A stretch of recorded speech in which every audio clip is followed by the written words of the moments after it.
오늘은 영적 전쟁 가운데 있는 신자들의 인식, 영적 전쟁 가운데 있는 신자들의 인식이라는 제목으로 함께 하나님의 말씀 증거하도록 하겠습니다.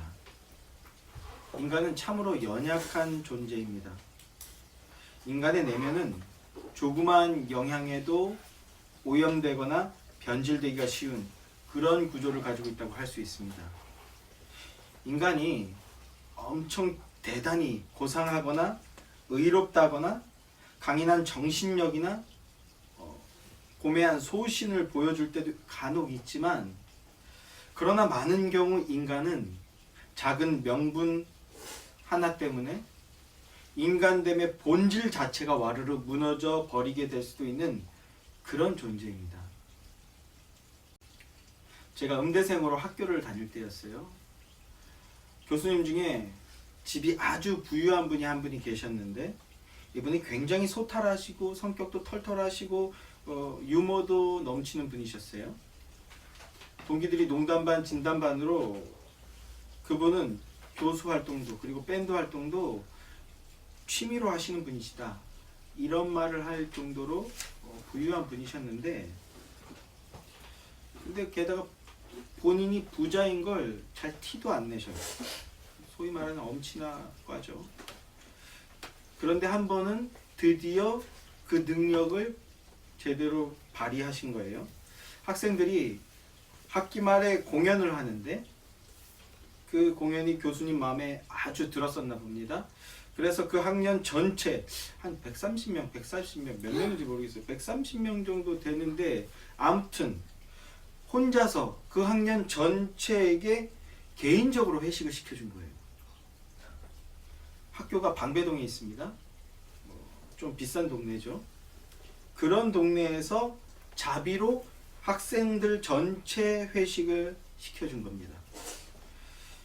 자, 이 정도면 그날 그 회식의 분위기가 어땠을지, 그리고 그 회식 장소에서 그 교수님이 학생들에게 어떤 존재로 여겨지고 어떤 대우를 받게 됐을지 대략 짐작이 가능하죠. 그날 그분은 영웅인 거죠. 모르긴 몰라도 교수님이 최고라는 찬사를 마르지 않도록 아마 들었을 겁니다. 속된 말로 알랑방구 꼈을 거예요. 그게 인지상정이죠. 그 회식이 끝나고 며칠이 지난 후에 저희 반 수업에도 들어오셨습니다. 본인이 개인적으로 그 후배 학년들에게 전체 회식을 시켜줬노라는 말씀을 하셨어요. 우린 당연히 분노하였죠. 왜 당신의 능력을 우리에게는 발휘하지 않는 것입니까? 하고 막 분노를 했었는데, 그런데 이어지는 그분의 말씀이 저는 너무나 인상적이었습니다. 회식이니까 아이들에게 밥도 사주고 술도 사주신 거죠. 20대 초반의 아이들이 얼마나 흥분했겠습니까? 그리고 얼마나 오바를 했겠습니까? 막 술 먹고 우리 교수님 최고다 막.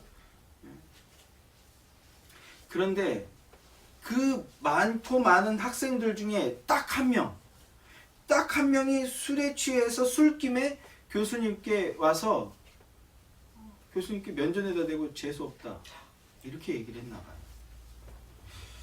평소에 교수님을 좀 싫어했는지 아니면 그날 뭐가 수가 틀어져서 그랬는지 그건 알 수가 없는데, 그 130여 명의 그 학생들, 130명이라 지금 129명의 찬사를 뒤로 한 채 딱 한 명, 그 한 명이 와서 재수없다, 이렇게 얘기한 거. 좀 더 노골적으로 얘기했는데 이제 세월이 많이 흘러서 정확한 그 표현이 잘 기억은 안 나네요. 아무튼 그렇게 막말을 한 거죠. 이분이 그 말에 충격을 받은 거예요. 수업 시작할 때부터 평소보다 좀 유쾌한 분이신데, 평소와는 다르게 뭔가 좀 쎄한 분위기가 있고 얼굴에 안색이 좀 안 좋아 보이긴 했었거든요. 저랑 되게 친하게 지냈었는데, 그 많은 학생들 129명의 찬사보다 딱 한 명의 독설, 막말에 멘탈이 붕괴가 되신 거죠. 야 종태야, 내가 진짜 그렇게 재수가 없냐? 이렇게 얘기를 하시는 거예요. 세상적 기준으로 봤을 때 돈도 많고 유능하고 교수라는 어떤 사회적 덕망이 있는 직함에 하는 일들이 대부분 잘 되고 있고 소위 잘 나가는 사람이었지만, 그럼에도 이름 모를 한 학생의 지나가는 듯한 막말 그 한마디에 그 본질이 와르르 무너져 버린 거죠. 별일이 아닐 수도 있지만 그러나 그게 인간이라는 거예요. 129명의 알랑방구보다 한 명의 직원이라고 하기엔 뭐하지만 그 한마디에 그 며칠이 지났는데도 계속 그걸 고민하고 있었던 거예요. 인간의 내면은 이렇게 약하고 불안정할 수 있다라는 겁니다. 그러니까 그 내면의 기초를 무엇으로 다지느냐, 어떤 원칙과 신념, 어떤 신앙을 가지고 있느냐가 너무나 중요한 것이죠. 인간은 명분만 주어진다면 어떤 악한 행동도 양심의 찔림이나 가책 없이 서슴지 않고 자행할 수 있는 그런 존재라는 겁니다. 심지어 살인까지도 말입니다. 명분만 주어진다면 사람도 죽일 수 있다고요. 그 대표적인 예가 바로 전쟁이죠. 전쟁. 국가를 지킨다 혹은 국가의 이익을 위해서다라는 명분만 주어지면 그저 시골에 정말 평범했던 한 청년도 살인 병기로 둔갑할 수 있다라는 것입니다. 국가의 이익과 국민들의 안녕을 지키기 위해 목숨을 걸고 그리고 젊음을 바쳐 국가를 위해 헌신한 것에 대해서 우리 국민들이 존경과 찬사를 보내는 것, 존경을 받는 것은 마땅한 일일 것입니다. 그러나 그것은 오늘 논외로 치고 국민들에게 존경을 받고 법적으로 책임이 없을지언정 살인은 살인이라는 거예요. 그래서 전쟁을 경험한 많은 젊은이들이 전쟁이 끝난 후 심각한 후유증을 앓는 경우들을 많이 보게 되지 않습니까? 제가 드리고 싶은 말씀의 요는 이것입니다. 인간의 내면은 외부의 작용이나 환경에 따라 너무나 쉽게 영향을 받을 수 있다는 것, 그리고 그 작용과 환경 내지는 구조에 따라 때때로 인간은 반인륜적, 폐륜적인 상황들까지도 너무나 쉽게 자행할 수 있는 그런 존재라는 것, 이 인식이 필요하다는 것입니다. 이런 인간의 본성과 본질에 대한 올바른 전제와 이해가 필요하다는 것입니다. 지난주 낙태죄 폐지에 대한 말씀을 나누었습니다. 작년 한 해 전 세계적으로 사망 원인의 1위가 바로 낙태래요. 낙태가 전 세계 사망 원인의 1위라는 것입니다. 작년 한 해 동안 살해된 태아의 숫자가 무려 4,270만 명이라고 합니다. 4,270명이 아닙니다. 4,270만 명이라는 뉴스가 나왔습니다. 이것도 공식적으로 집계된 숫자를 이야기하는 것이겠죠. 비공식적인 것까지 합치면, 불법적으로 음성적으로 자행된 것까지 하면 도대체 몇 명의 태아가 살해됐을까요? 우리나라의 경우에는요, 한 해에 30만 명의 신생아가 태어난다고 합니다. 이에 반해 낙태되는 숫자는요, 가장 많을 때는요 3배가 넘을 때도 있대요. 평균으로 따져서 우리가 3배가 넘는 숫자, 100만 명이 넘는 아이들이 한 해에 낙태 살해당하고 있다고 합니다. 이것은 죄다, 이렇게 명시하던 상황에서도 무려 4,200만 명의 태아가 살해당했습니다. 그럼에도 전 세계적으로 언론과 소위 시민단체라는 곳들은 아주 극단적인 사례들, 보편적이지 못한 사례들을 마치 표준인 양 제시하면서 낙태죄 때문에 너무나 많은 여성들이 끔찍한 피해를 당하고 있다는 데 여론을 형성해 나가고 있는 실정입니다. 이런 상황 속에서 낙태죄까지 폐지가 됐어요. 낙태는 죄가 아니다. 여성은 더 이상 자기 결정권을 빼앗긴 채 희생당하지 않아도 된다라는 사회적 분위기, 사회적 명분이 생긴다면요, 지난주에도 언급드렸듯이 이미 앞서서 이런 광풍을 경험했던 서구 사회는요, 많고 많은 법들 중에 그저 단지 하나의 법조항이 삭제된 것이 아니라 이 낙태죄가 폐지되어서 그 무분별한 성관계는 차치하고라도 무차별적 태아의 살해와 영아의 유기가 자행되었고 사회 전반에 도덕적 해이가 만연했어요. 도덕적 해이가 만연해지면서 버려지는 아이들이 속출하고 가정이 붕괴되고 가족이 해체되는 일들이 일상다반사로 이루어졌습니다.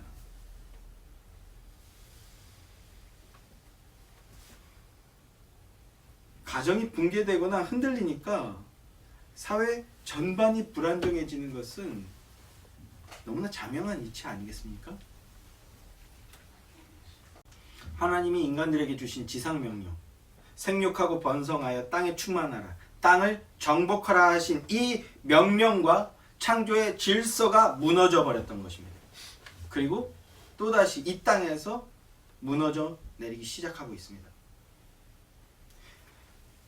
질문해 봐야 됩니다. 도대체 무엇이 문제일까? 우리는 계속해서 지금 자문하고 질문해야 됩니다. 도대체 뭐가 잘못된 걸까? 무엇이 문제인 걸까? 이렇게요. 이 질문에 대해 저는 이렇게 대답하고 싶습니다. 무엇이 문제인가? 인간에 대한, 인간의 본성과 본질에 대한 이해와 전제가 잘못되었기 때문입니다. 그리고 이 땅에 바로 지금 공중권세 잡은 사단 마귀와 영적 전쟁이 있다는 사실을 성도들이 인식하지 못하고 있기 때문이다. 성도들이 이 영적 전쟁을 망각하고 있기 때문이다. 이 두 가지 사실이요. 인간의 본성과 본질에 대한 잘못된 이해와 영적 전쟁이 벌어지고 있다는 이 사실에 대해 성도들이 인식하지 못하고 있다는 이 현실. 하나님을 부정하고 하나님을 거부하는 세상은 인간의 가능성을 믿습니다. 비록 인간이 완전하지는 못하지만 부족함이 있지만 그러나 인간은 결국 해낼 것이다. 결국 극복해낼 것이다. 하늘까지 감동시키는 노력을 통해서 변화를 이루어낼 것이다. 기독교를 제외한 모든 종교, 모든 사상에서 동일한 원리가 발견됩니다. 인간은 수행과 수양으로서 군자가 될 수 있다. 군자가 되어 언젠가는 이 땅을 지상낙원, 유토피아로 만들어낼 것이다. 그러니 하나됨을 이루어 세상을 점점 더 진보시켜 나가고 발전시켜 나가자. 뭡니까? 진화론이에요. 진화론. 이 사상은 심지어 교회 안까지 침투했습니다. 기독교 내부에까지 들어와서 교회를 유린하고 분열시키고 있습니다. 기독교 역사에서 인간은 죄인이 아니다. 인간은 죄인이라는 이 성경의 가르침을 부정하고 인간은 죄인이 아니다. 도리어 인간에게는 가능성이 있다. 인간에게는 내재된 능력이 있다. 이렇게 주장하던 이단들을 우리는 알미니안주의라고 말합니다. 알미니안주의. 성경은 인간의 가능성을 말하지 않습니다. 오히려 인간에 대해서 어떤 평가를 내리고 있습니까? 오늘 본문 말씀. 의인은 없나니 하나도 없으며 깨닫는 자도 없고 하나님을 찾는 자도 없고 다 치우쳐 함께 무익하게 되고 선을 행하는 자는 없나니 하나도 없도다. 성경은 이렇게 예수 그리스도의 은혜에서 떨어져 나간 모든 인간은 스스로의 힘으로 하나님을 기쁘시게 할 능력을 상실한 존재라고 말합니다. 인간 스스로의 힘만으로 결코 성경의 신비를 발견하고 이해할 수 없으며 스스로의 힘으로 구원을 이루어낼 능력을 가지고 있지 못하다라고 말씀하고 있습니다. 인간에겐 스스로를 구원할 능력이 없다고요. 인간에겐 절대적인 정의, 의를 실행할 능력이 없다라고요. 이것을 우리는 개혁주의 5대 강령의 첫 번째 항목, Total Depravity, 전적 타락, 전적 부패라는 교리로 고백하고 있습니다. 전적 타락 또는 전적 부패라고요. 기독교는 개신교죠. 개신교는 도르트 레우트 총회를 통해 인간의 죄성을 거부하며 도리어 인간의 가능성을 믿고 주장했던 속칭 알미니안주의자의 주장을 비성경적인 주장, 즉 이단으로 공식적으로 정죄하였습니다. 동시에 튤립, 인간은 전적으로 타락한 존재, 전적으로 부패한 존재다라는 교리를 성경적인 교리라고 공식 인증하고 선포했습니다. 그런데 오늘날 또다시 이 전적 부패, 전적 타락, 토탈 디프레비티를 부정하는 자들이 지금 속출하고 있습니다. 저는 개인적으로 작금의 한국교회의 위기는 한국교회가, 특히 장로교회가 그 정체성을 잃고 개혁주의 5대 강령의 첫 번째 항목에서부터 일치를 이루지 못하고 있는 이 현실에서 기인한다라고 생각하고 있습니다. 도리어 장로교 간판을 달고 있는 교회들조차, 너무나 많은 교회들이 알미니안주의식 구원론을 주장하고 있는 것이 바로 한국교회의 비참하고 비극적인 현실이라고요. 이렇게 기본적이면서도 핵심적인 성경 해석조차 지키지 못하고, 교리조차 지키지 못하고 수호하지 못하니까 한국교회가 바르게 세워지지 못한 것은 너무나 당연한 것이고, 교회가 바르게 서서 교회로서의 능력과 영향을 가정과 사회에 끼치지 못하니까 사회가 오염되고 부패되어지는 것은 너무나 당연한 이치인 것이죠. 교회가 바르게 서기 위해서는, 나아가 사회가 다시 올바르게 회복되기 위해서는 먼저 이 교리부터, 개혁주의 5대 강령과 그리고 이 첫 번째 교리부터 보호하고 변증해 내야만 합니다. 다시 올바르게 잡아야 된다고요. 개혁주의 5대 강령의 첫 번째 항목인 토탈 디프레비티, 전적 타락, 전적 부패는요, 구원에 있어서 인간은 무능력하다, 구원에 있어서 인간은 부패한 존재다라는 뜻입니다. 이 부패라는 단어를요, 좀 불쾌하게 여기시거나 오해하시는 분들이 있는 것 같습니다. 인문학에서 부패라는 단어는요, 특히 고대 그리스에서는요, 정치의 영역과 경제의 영역은 서로 완벽하게 구분되어지고 분리되어져야 한다라고 생각했습니다. 그런데 이 두 영역을 혼동하게 되었을 때, 이 두 영역을 혼동하여서 서로 섞이게 되었을 때, 그것을 부패했다라고 표현합니다. 선이 무너지고 영역이 붕괴된 것, 이것이 부패라고요. 마찬가지입니다.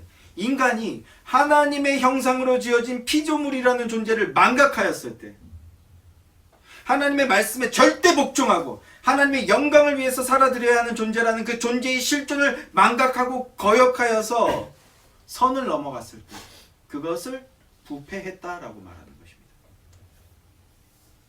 성도가 이 땅에서 육신적인 원리로 사는 자가 아니라 영적인 원리로 살아가는 존재가 되어야 하는데, 이 영역과 이 원리를 혼동하고 망각했을 때 그것을 부패했다라고 말하는 것이라고요.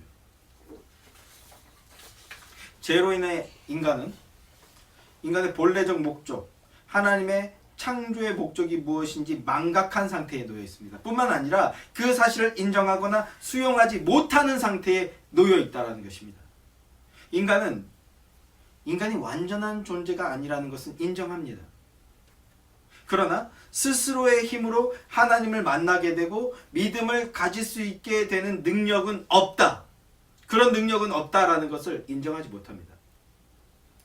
스스로의 힘으로 하나님을 기쁘시게 해드릴 능력이 없는 부패한 존재라는 걸 결코 인정하지 않습니다.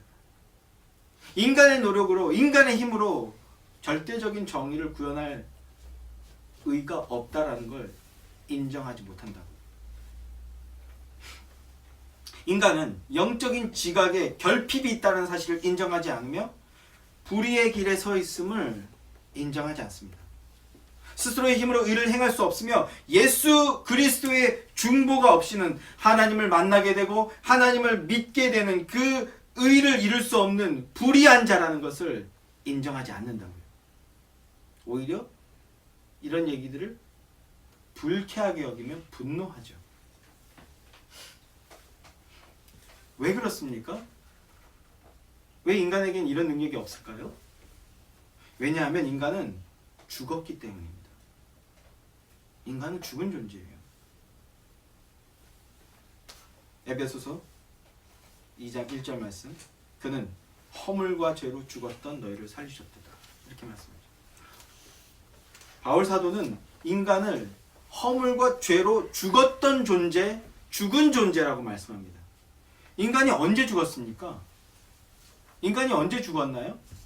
창세기 2장 17절 말씀, 여호와 하나님이 그 사람에게 명하여 이르시되 동산 각종 나무의 열매는 내가 이물에 먹되 선악을 알게 하는 나무의 열매는 먹지 말라, 내가 먹는 날에 반드시 죽으리라 하시니라. 그리고 선악과를 먹었죠. 인간은 그때 죽은 것입니다.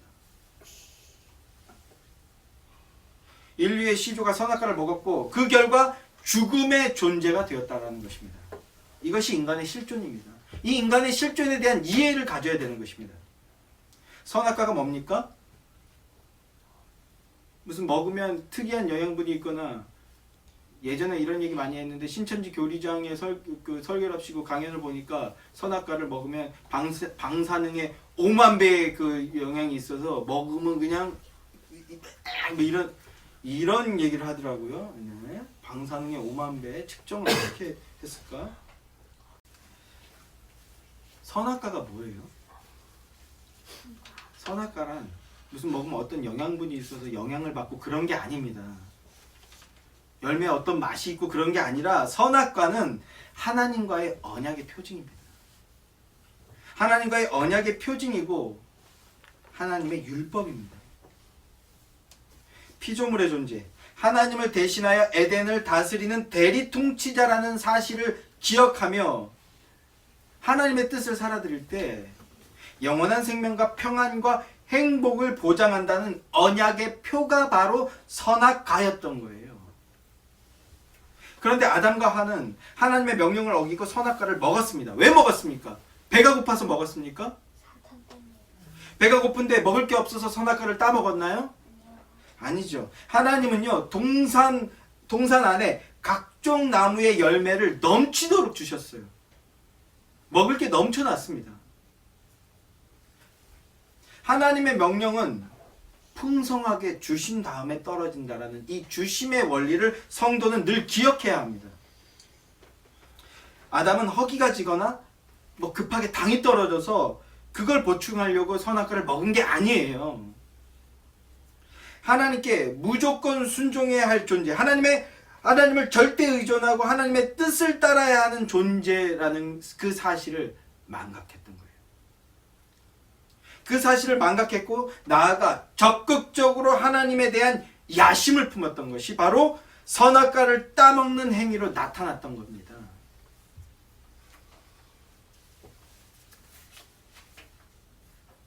하나님을 거역했던 것이고 하나님께 반역을 저질렀던 거예요.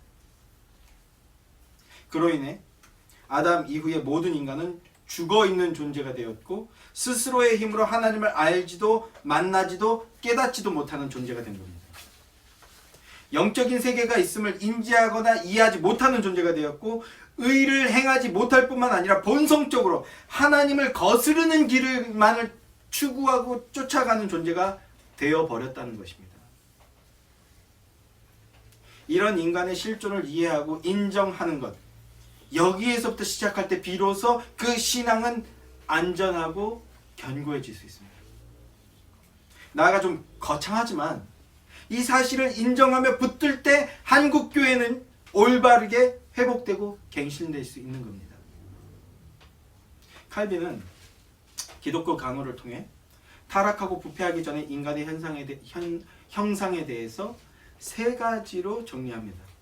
원형상, 본래 형상, 본래의 직분이라고도 말하는데요. 첫째, 인간은 하나님을 예배하는 존재라는 것입니다. 이것이 원래 인간의 형상이라는 것입니다. 인간은 본래 하나님을 예배하기 위해 지어진 존재라는 것을 기억해야 된다는 것입니다. 이사야서 43장 21절 말씀, 이 백성은 내가 나를 위하여 지었나니 나를 찬송하게 하려 함이니라. 인간은 하나님을 예배하기 위해 지어진 존재라고. 그런데 타락으로 말미암아 무엇을 예배합니까? 인간은요 반드시 무언가를 예배하고 있습니다. 돈이든 물질이든 정치인이든 연예인이든 혹은 배우자든 자녀든 뭔가를 예배하고 있어요. 결국은요 자신을 예배하기 위한 것입니다. 이게 타락의 증거라고요. 그러나 인간의 원 형상은요 그런 것들이 아니라 하나님을 예배하기 위해서 지어진 것이라고요. 이것이 회복되어야 하는 것입니다. 둘째, 덕에 대한 열심. 이 덕은요 유교적 덕성을 얘기하는 게 아닙니다. 삼강오륜 같은 걸 이야기하는 게 아닙니다. 이 덕을 능력이라고도 표현할 수 있는데 능력이 있어야 덕을 끼칠 수 있는 거죠. 이해하시겠죠? 능력이 없으면요 덕스럽게 일하지도 못합니다. 교회에서, 가정에서, 그리고 일터에서 그리스도의 덕을 따라 덕을 끼치고 세우는 것, 이것이 인간의 본래적 형상, 본래적 직분이었다고 우리가 회복해야 될 것. 그래서 칼빈은요 건덕이라는 표현을 썼습니다. 건덕. 있는 그대로 하나님이 지어주신 그대로를 발휘하는 것, 그 본래적 형상, 본래적 직분을 수행하는 것, 그것이 덕이라고. 셋째로 영원한 하나님의 나라, 영원한 미래의 나라에 대해서 묵상하라고 인간을 지으셨다는 것입니다. 그것이 본래적 형상이고 직분이라는 것입니다. 이 땅을 유토피아로 만드는 게 아닙니다. 이 땅에서 끝장을 보는 존재들이 아니라는 것입니다. 오히려 복음을 지키고 복음을 따르는 삶, 이 본래의 직분을 회복하여 지키는 삶을 살게 된다면 여러분은요 고난과 핍박 가운데 있는 삶을 살게 될 것입니다. 십자가의 삶을 살게 될 것입니다. 왜냐하면 하나님의 형상을 회복했기 때문이라고.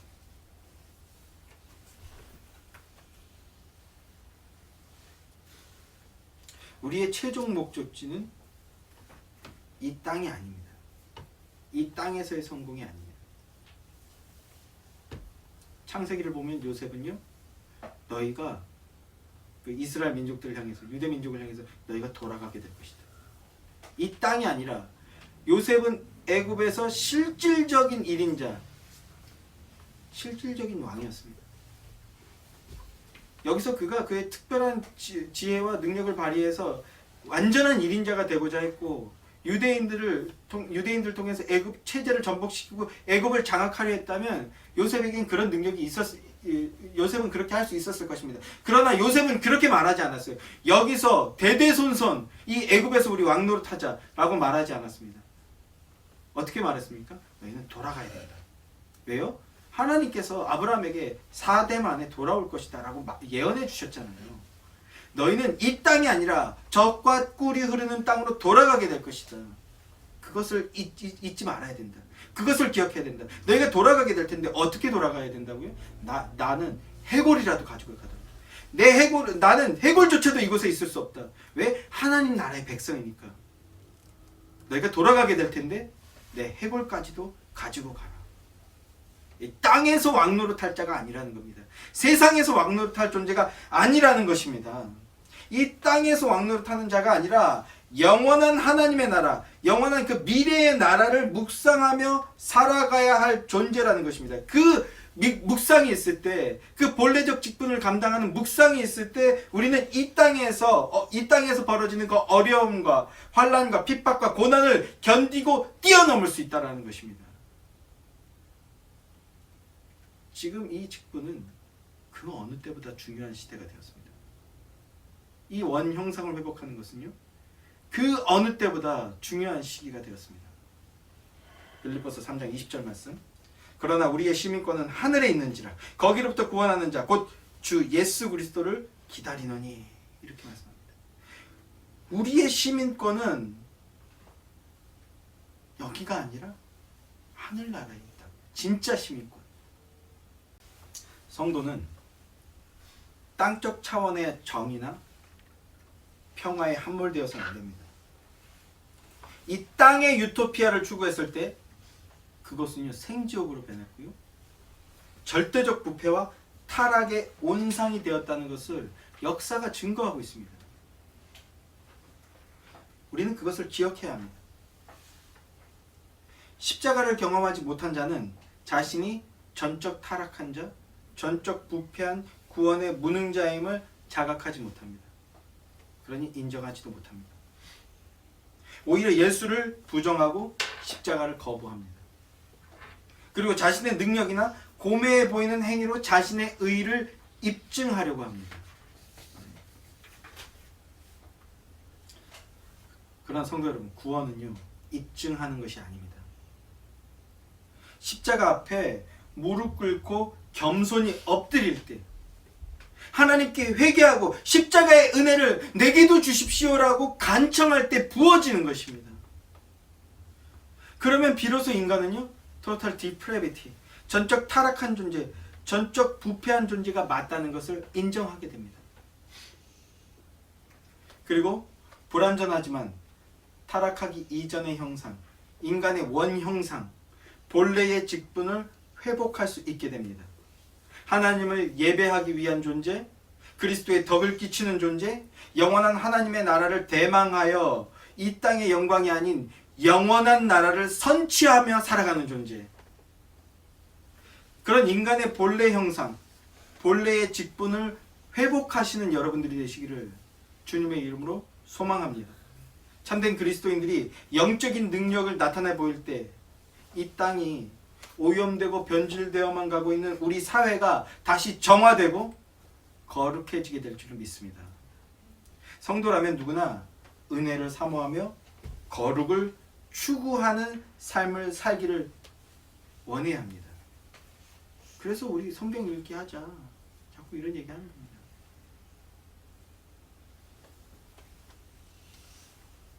자, 성도라면 누구나 그런 은혜를 사모하고 거룩을 추구하는 삶을 살기를 원할 것인데, 이 땅에 평화와 안식이 넘치길 원하고 서로 화목하게 살아가게 되길 원할 것인데, 그리고 풍요로움 가운데 더불어 함께 나누는 삶, 그런 것들을 꿈꾸지 않겠습니까? 그런데 우리에게 왜 그런 신자다운 덕성이 잘 나타나지 않는 것일까요? 왜 우리가 그리스도의 덕을 끼치며 사회를 거룩하게 정화시키지 못하는 것일까요? 전적 타락교리가 우리 내부의 문제에 대한 접근이었다면 외부적인 요소에 대한 이해가 필요합니다. 왜 그리스도인들이 그리스도의 덕을 나타내 보이지 못하는가? 그것은 성도를 오염시키고 부패케 하려는 세력들의 영적 전쟁이 있기 때문이라는 것입니다.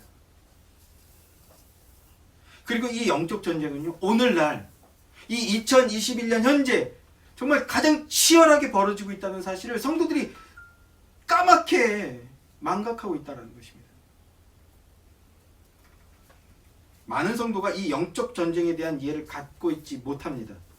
그러니까 사단 마귀의 책략과 공격에 우후죽순처럼 그냥 속절없이 무너져 내리고 있습니다. 계시록 16장 13절 말씀.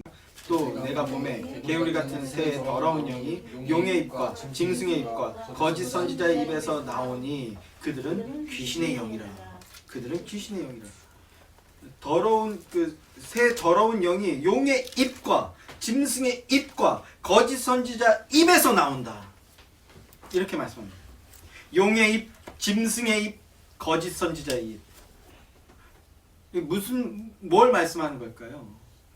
영적 전쟁이 벌어지는데 그 영적 전쟁은 어떻게 벌어지는 거냐? 무슨 중국 대륙 어디서 막 핵폭탄이 터져지고 이런 게 아니에요. 이런 게. 입의 싸움, 말씀의 싸움, 즉 진리와 비진리의 싸움이 벌어지게 될 것이라는 것이 그런 뜻입니다. 그리고 진리와 비진리의 싸움은 2021년 현재 전 세계에서 치열하게 벌어지고 있습니다. 계시록 13장 5절부터 6절 말씀을 보면요, 또 짐승이 과장되고 신성 모독을 말하는 입을 받고 또 42달 동안 일할 권세를 받으니라. 짐승이 입을 벌려 하나님을 향하여 비방하되 그의 이름과 그의 장막 곧 하늘에 사는 자들을 비방하더라. 짐승 거짓 선지자들이 입을 벌려 하나님을 향하여 비방하는데 뭐 쌍욕하거나 고성방가지르거나 이런 게 아니에요. 불쾌하거나 혐오스러운 말을 하는 게 아닙니다. 오히려 전적 타락 교리가 불쾌하고 혐오스럽죠. 중생하지 않은 자들에게, 구원받지 않은 자들에겐 성경 말씀이 가장, 이 진리의 말씀이 가장 불쾌하고 혐오스럽습니다. 짐승과 거짓 선지자들이 입을 벌려 하나님을 향하여 비방하는데 무슨 그 불쾌하고 불편하고 음란하고 이런 말을 하는 것이 아니라 달콤하고 가장 그럴싸해 보이는 말, 가장 정의로워 보이는 말, 가장 옳게 보이는 말, 중생하지 않은 자들의 눈에 가장 보암직해 보이는 말, 그런 말들을 한다는 거예요. 인권이라든지 자기 결정권이라든지 피해라든지 희생당하고 있다라든지 이 사회의 아픔을 그냥 우리가 눈뜨고 보고 있어야만 하느냐라는 든지.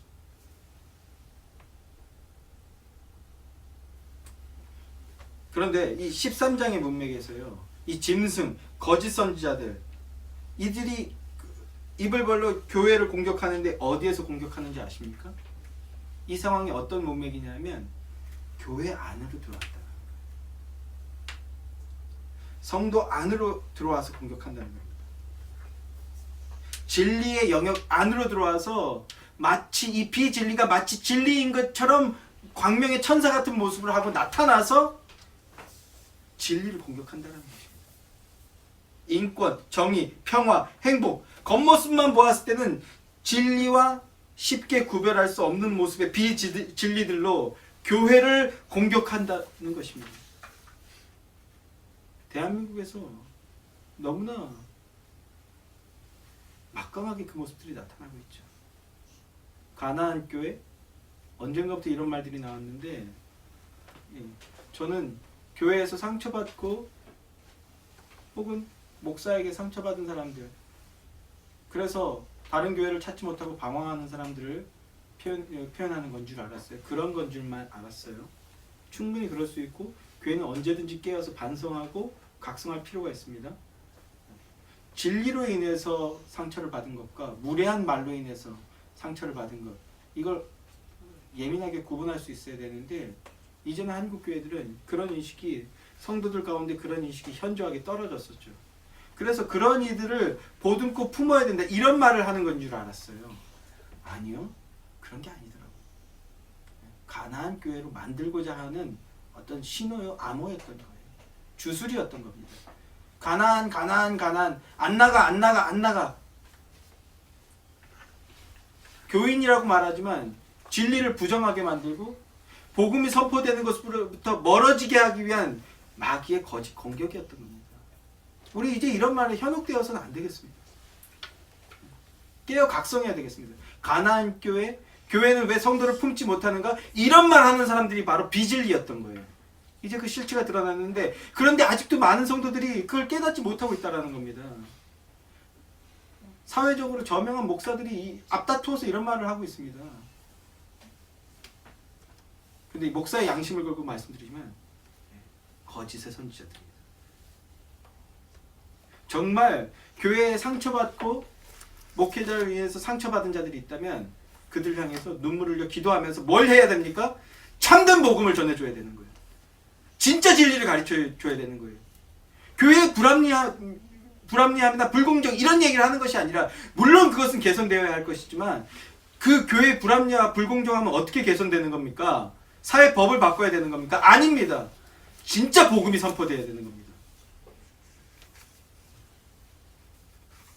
다시 한번 말씀드리지만 성도 여러분이 왜 믿음으로 살지 못하고 은혜의 원리, 십자가의 원리로 살지 못하고 거룩한 삶을 살지 못하는가 했을 때, 영원한 하나님의 나라를 대망하여 인내 중에도 그 기쁨을, 인내하는 가운데 기쁨으로 살지 못하는 이유가 무엇인가 했을 때, 하나님의 진리의 말씀은요, 잘해야 일주일에 한 번, 1시간, 진리 안에서 하나님만 바라보며 주님과 교제하는 시간이 길어야 일주일에 1시간인 겁니다. 코로나 덕분에 그 1시간마저도 간당간당해졌죠. 한국 교회가 부흥하고 한국 사회가 번영하던 시절은 어떤 시절입니까? 교인들마저도 이걸 부정하는 자들이 있는데 언제 대한민국이 부흥했습니까? 성도들이 주일날 나와서 막 2시간, 3시간 예배 드리고, 이걸로 부족하니까 저녁에 예배 드리고, 이걸로 부족하니까 수요일날 3일 기도회라 그래서 수요일날 모여서 또 기도하고 말씀 사경회 하고, 이걸로도 성에 안 차니까 철야 예배 모여서 우리 밤새도록 기도하자. 토요일날 쉬니까 뭐 쉬는지 안 쉬는지 토요일날 밤새도록 기도하자. 철야 예배 기도하자. 진짜 저 어렸을 때까지도요 3시, 4시까지 기도했어요. 3시, 4시까지 산으로 막 데리고 가고, 막 초등학생들까지 애들이 막 몸을 비빌 거도요. 애들을 데리고 그냥 그걸 막 고지식하다라고 표현하고, 막 또 뭐라고 표현합니까? 이제 점점 법으로 그런 것들을 금하고 있는 시대가 됐어요. 애들에게 그렇게 강압적으로 하는 거 이제 조만간 법으로 아마 발의될 겁니다. 이미 체벌 금지가 발의가 됐잖아요. 그런데 한국 교회가 번영하던 시기는요, 애들도 막 초등학교 1, 2학년 애들도 막 끌고 가서, 제 기억은요, 아버지 등에 업혀갖고 부흥회 가가지고 막 웃고 떠들고 기도하고, 물론 지금 생각하면 그 설교의 수준이 참으로 조악하지만 그래도 막 우리 교회도 아니야, 막 다른 교회 성도들 모두 모여가지고 다 같이 기도하고, 막 그때는 막 4박 5일 하루에 3번씩 모였어요. 새벽에 모이고, 오전에 모이고, 또 점심 먹고 모이고, 저녁에도 모이고, 막 3번, 4번 모이고, 그걸 4박 5일 동안 하고. 그랬을 때 한국 교회가 부흥하고 한국이 번영을 이뤘다고. 이 사실을 싸그리 망각한 겁니다. 왜요? 마귀의 공격 때문에.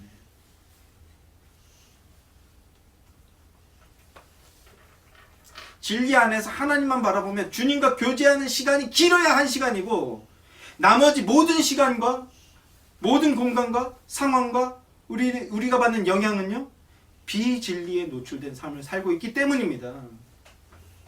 마귀에게 주도권을 완전히 내어준 삶을 살고 있는 겁니다. 이런 영적 전쟁에 대한 이해와 각성이 일어나지 않는 한 신자는 그 거룩과 순결을 절대 지킬 수 없습니다.